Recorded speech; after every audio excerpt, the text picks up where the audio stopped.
One of my favorite Old Testament accounts is of Solomon when he ascends to the throne that had been occupied by his father, David.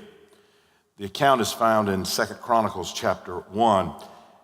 And in an interesting story, God comes to Solomon in the night, maybe a dream, maybe a vision. And God asks Solomon what he desires most in his life, because God's going to give it to him. Solomon, in this dream, in this vision, whatever you ask for, I'm going to give it to you.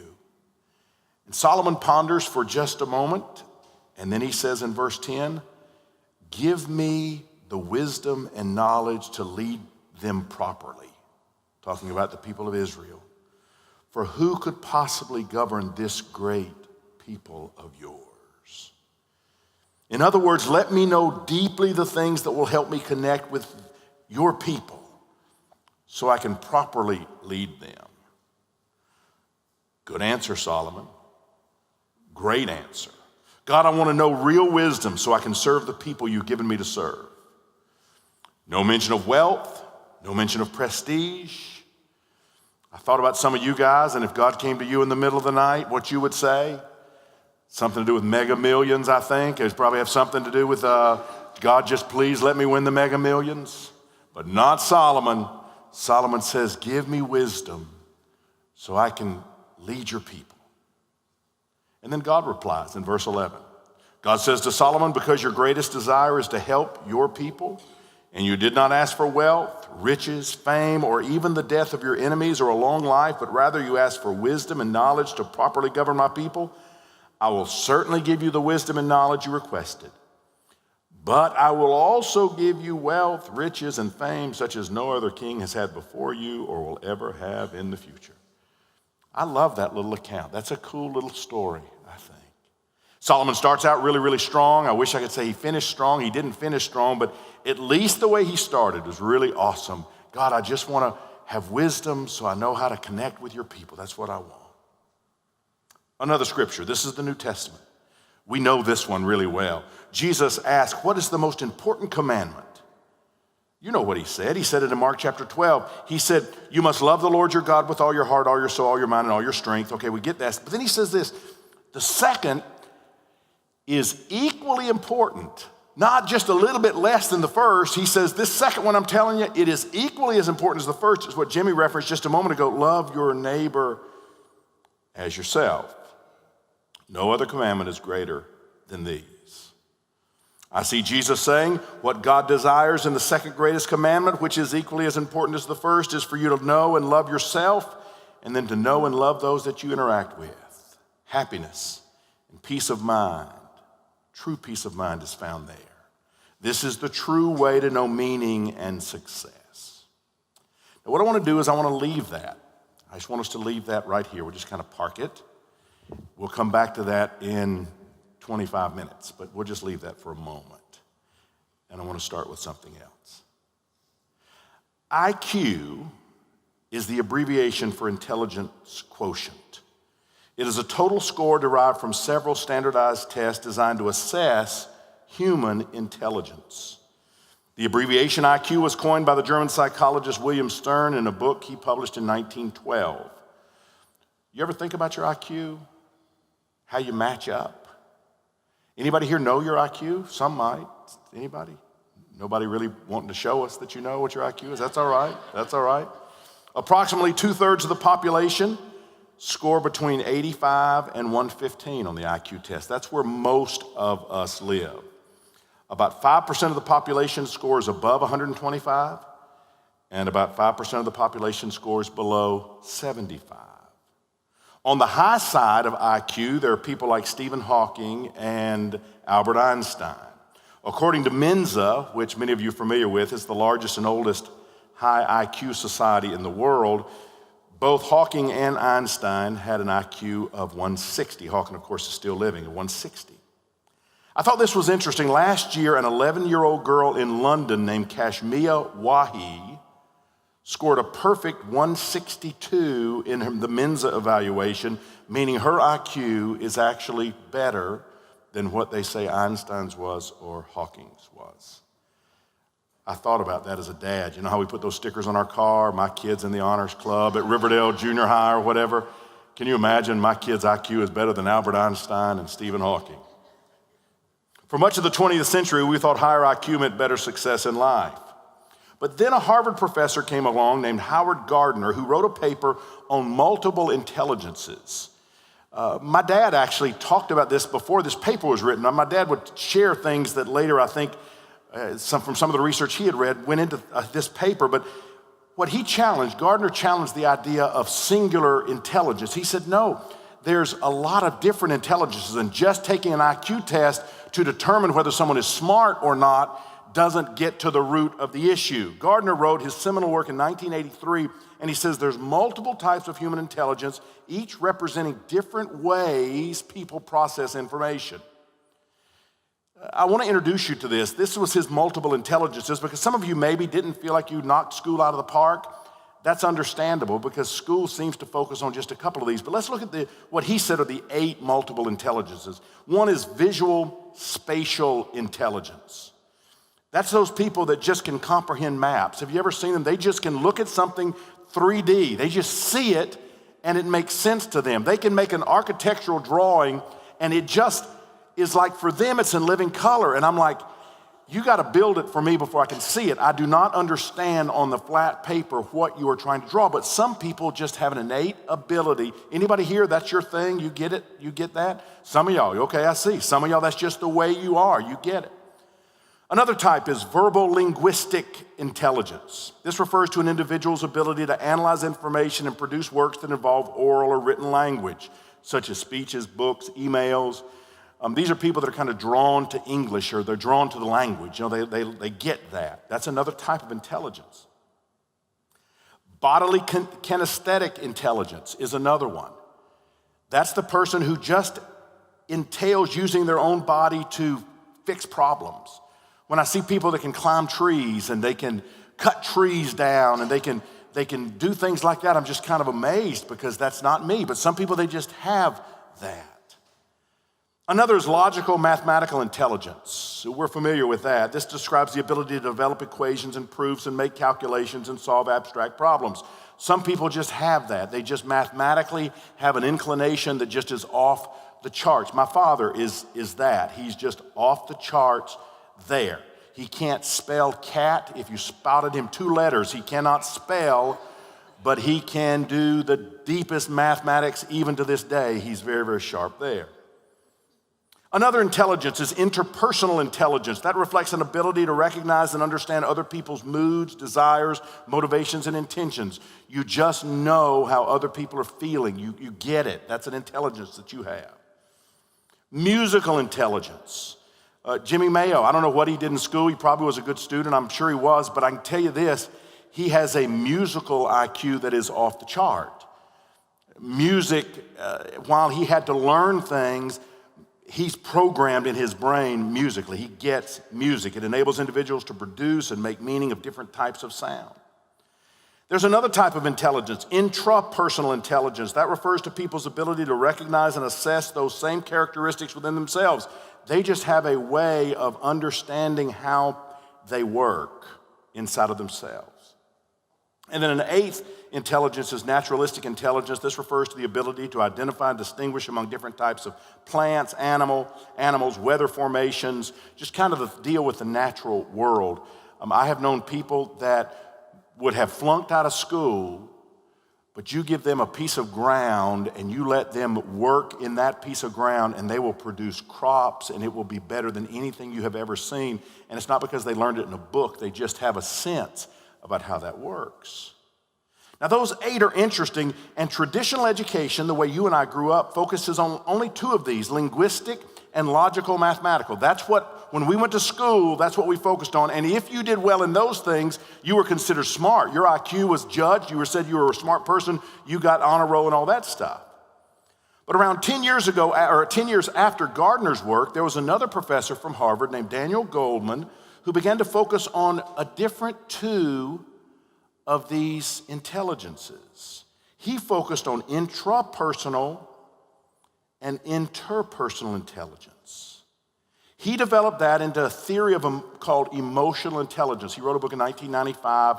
It became hugely successful. He kind of made that term popular, emotional intelligence. Emotional intelligence is how smart we are with the human connection. In other words, how effectively we manage ourselves and how effectively we can manage our relationships.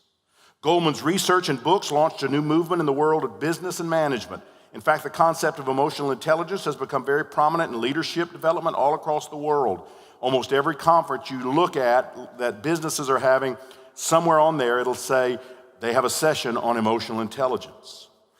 Over the last 20 years, more than 3,000 studies on emotional intelligence have been done that have shown how emotional intelligence contributes to one's success.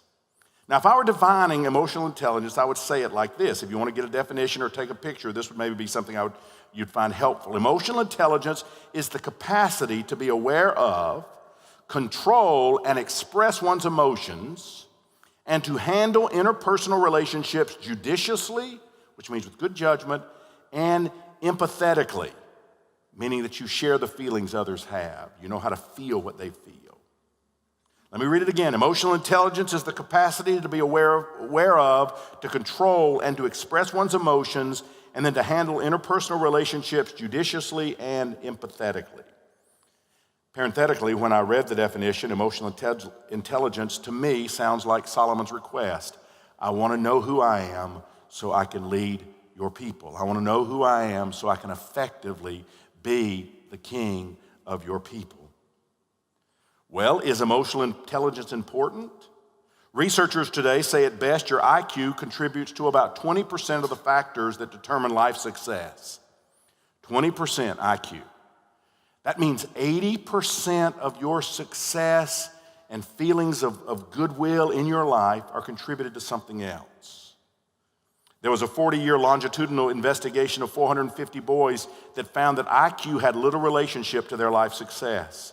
The most significant predictors were being able to handle frustration, control their emotions, and get along with other people.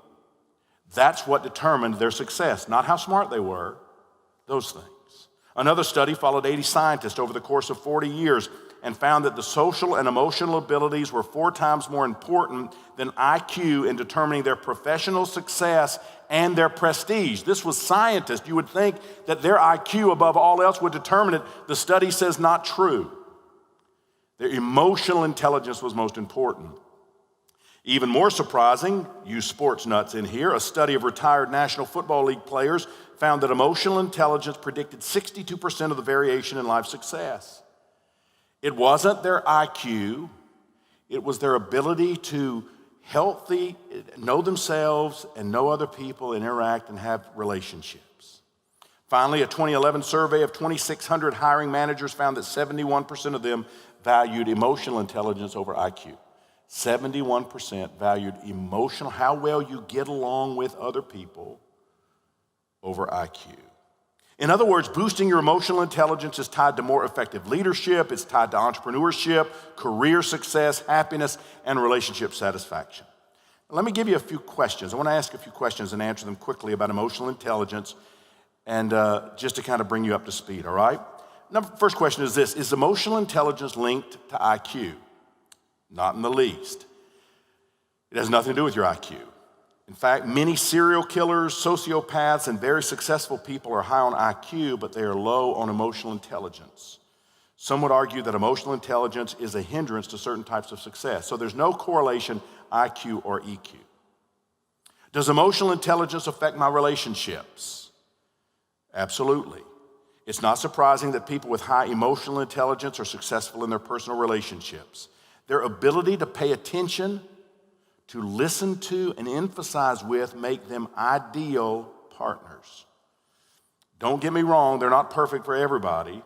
Someone with a high emotional intelligence may struggle being in a relationship with someone who values emotional drama above calm reassurance. So the emotionally intelligent person can't be with everybody, but they certainly can be with many. Third question, can emotional intelligence be learned? Yes. Unlike IQ, where you have a limiter, emotional intelligence is something that all of us can get stronger in. Dr. David Caruso from Yale University said it like this: emotional intelligence is not the opposite of intelligence.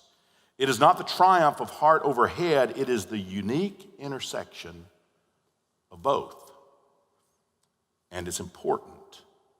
It's so important that for the next 4 weeks, I want us to talk about emotional intelligence and how it relates to us becoming the best us we can be, and how we find examples of emotional intelligence and the developing of emotional intelligence throughout the scriptures. Now, there are 4 skills that we're going to have to learn in emotional intelligence. These are those skills: self-awareness, others' awareness, that would be empathy, self-management, and relationship management. And so now you know kind of what we're going to do for the rest of August. And I hope you'll choose to come for each of the talks, because I think it's going to be very helpful. Today I want to focus on the first skill needed for emotional intelligence, and that's self-awareness. Self-awareness is a conscious knowledge of one's character, feelings, motives, and desires. It is really knowing who you are. Not who you think you want to be, but knowing who you are. Now, some people are uncomfortable with the idea of becoming self-aware, but you shouldn't be. The Bible says over and over again, it's good to know yourself. Examine yourself, the scripture says. Look inside of you, the scripture says. Know who you are and what is inside there. I have friends who talk intelligently about so many subjects, but they've never, ever turned the focus inside of themselves and tried to figure out who they are. The Greek philosopher Socrates said this: people make themselves appear ridiculous when they're trying to know obscure things before they know themselves.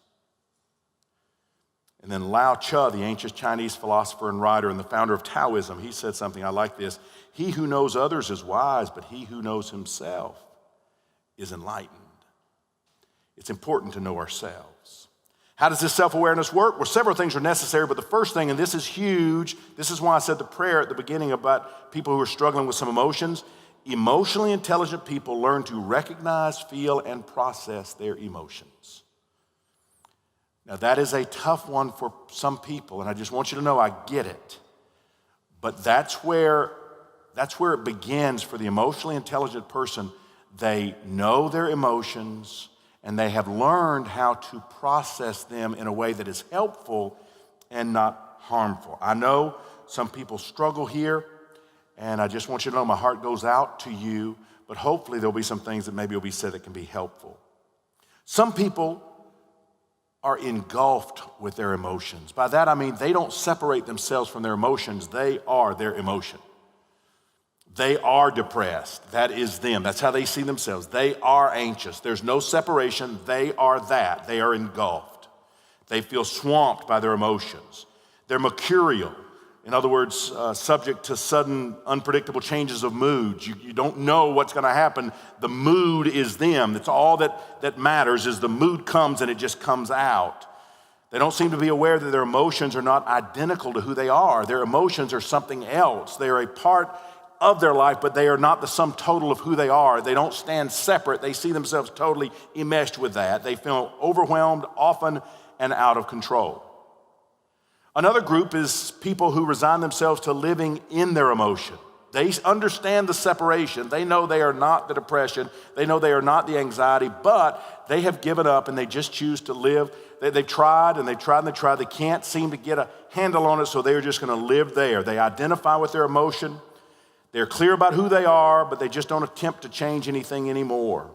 They're chronically depressed. They've chosen that as their lifestyle. They say, I can't do anything else. It's only by default. This is where I live.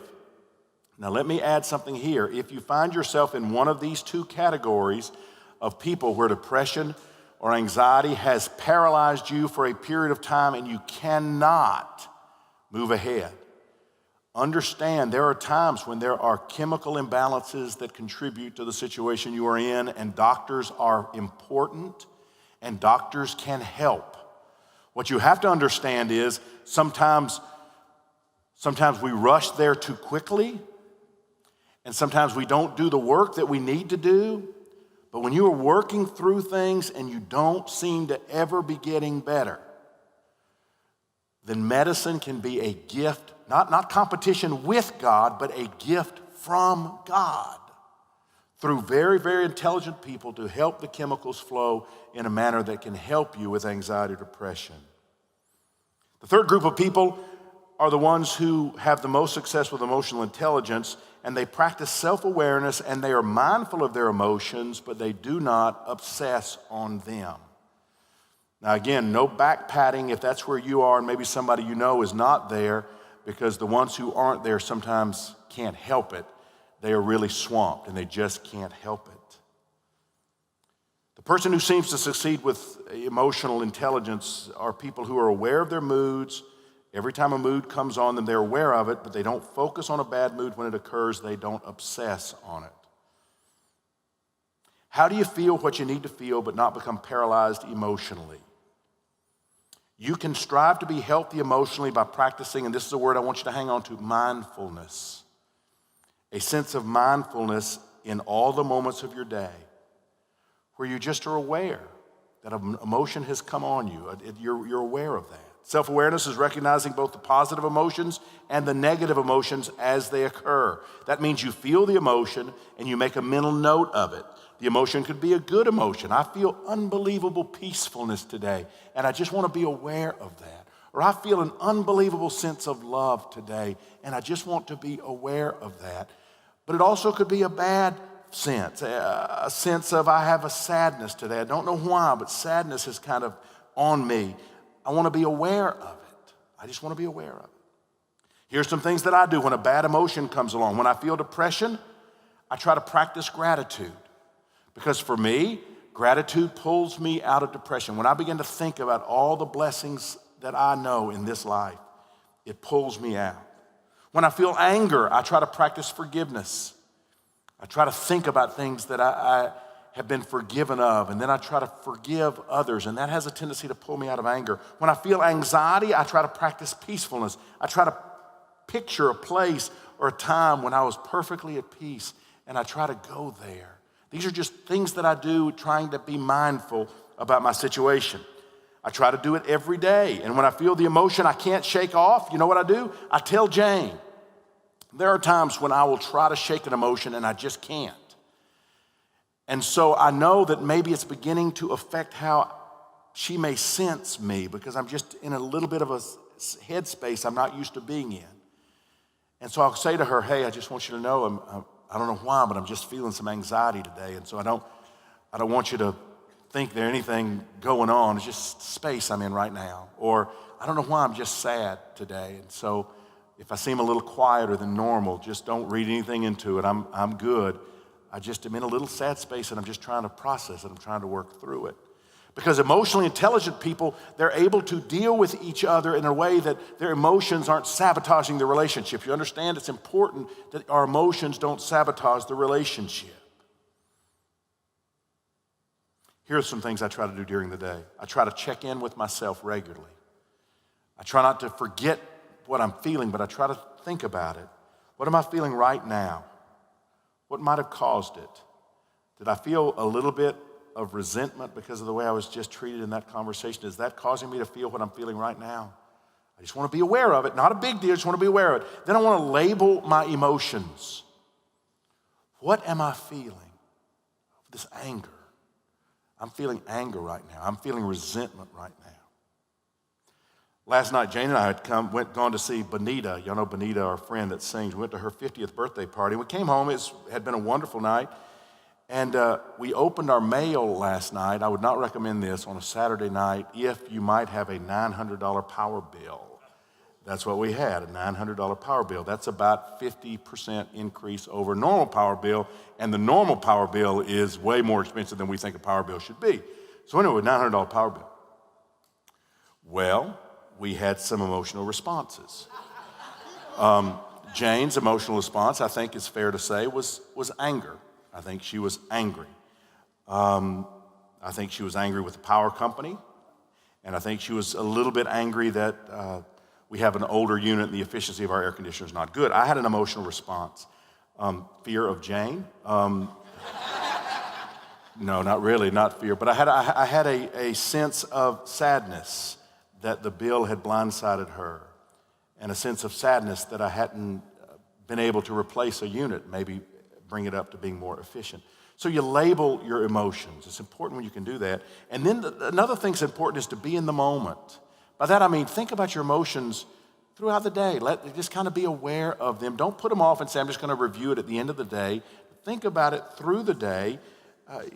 And the reason we do that is because sometimes our emotions give us insights into situations quicker than our brain can give us insights into situations. Daniel Goleman, the man who kind of came up with emotional intelligence, or at least popularized it, he said this: the emotional brain responds to an event more quickly than the thinking brain. So sometimes you will catch something that is helpful and necessary emotionally before you even understand it intellectually. So you don't want to, the idea is you don't want to just press down your emotions. That's not the idea. The idea is you want to be able to think about it, name it, and then be able to work with it. Very important. Another thing about self-awareness, we're going to move away from emotion. But emotion, understanding your emotion and being able to work with your emotions, very, very important. I know people who have sabotaged everything in their life because they haven't been able to come to grips with that. And it has made them not very emotionally intelligent. Second thing that's important for emotional intelligence is this: your self-awareness includes knowing your strengths and your weaknesses. An emotionally intelligent person knows their strengths and they also know their weaknesses. When I was a young man, the general counsel given to almost everybody was, son, you need to know what your weaknesses are and you need to work on those weaknesses because you need to bring those weaknesses up. Anybody remember that? Don, you remember that was kind of the sense. If you were strong here, it's like, well, forget that. You need to go over here to what you're weak in. You need to spend your time over here. You need to work your rear end off on what you're weak at to bring it up to where you're equal in your strengths and your weaknesses. That ended up being not true, and they have run from that. They now understand that's not true at all. What you are weak at, for the most part, you will not get much better at. What you are strong at is what you love to do, and thinking businesses find what you are good at, and they create job situations where you do what you're good at all the time. That's where corporations are trying to go now. They want you to be doing what you are good at all the time, because every minute you spend over here trying to bring a 2 up to a 3 is wasted over here where you could be productive operating as an 8, 9, or a 10. Everybody understand what I'm talking about? But it's important to know your strengths and your weaknesses and be okay with that. And when I was a young guy, I tried to fix weaknesses all the time. And I'm not talking about ethical weaknesses. I'm not talking about moral weakness. I'm not talking about that. I'm talking about just things that I was good at and things I was bad at. And I thought certain things, I'm a guy, I'm supposed to know how to fix a car. And so I'd stand and just watch my dad, and I think, I'm not getting this. This is horrible. Hold the flashlight and it'd wander away. Y'all remember that when the flashlight's not where it's supposed to be and he'd hit you in the head and it's like, sorry. And I could care less about those things, ever. But I knew I'm good at some things. I'm calm in a storm. Boy, let a storm erupt, and if I'm around, it's a good thing if I'm around because I'm calm in a storm. I'm good if you want to go on an adventure, I'm the guy that you want in the group because I like adventure. Let's go, and I'll pull everybody along. Party planning. I love to hear Jane say, don't have a birthday party for me. It's like, all right, we're going to not call this a birthday party, but we're going to have a party, and we'll have a party. I love those kind of things. I'm a good listener. I'm a good learner. There's things that I do really well. Repairing things, no. Mechanical things, no. Domestic things, no. Yard things, no. It is helpful to know what you're good at, what you're bad at, and be okay with that. I'm good at some things other guys aren't good at. And I'm bad in some things that guys are good at, and that's okay. It's very, very helpful for emotional intelligence. Business consultant and thought leader Marcus Buchanan, I like him very much, said this: figure out where what you love intersects with what you do magnificently well, then offer it up. And that's where you want to be. You want to be in that place where what you love, what you do well, intersects, and you just offer it up. That's where you want to be. Self-awareness also includes receiving and processing well constructive criticism. Processing well constructive criticism. And that's a tough one. That's one that I'm only later in life becoming better at handling. Any of you struggle with criticism? Thank you for your honesty. Everybody else, do y'all struggle with lying? All of us struggle with this, right? All of us struggle with this. We're supposed to listen. This is what I try to do. I want to listen to what the critic says, not just nod my head, which I've been known to do that, just nod my head, and I'm not listening. I'm actually despising them at the moment, but I'm not doing this. I'm trying to actually listen. I'm trying to not be defensive, which is a huge issue. And I think in my 50s I'm getting better at this, but in my 30s and 40s I was the worst on being defensive. I try to delay my reaction a little bit.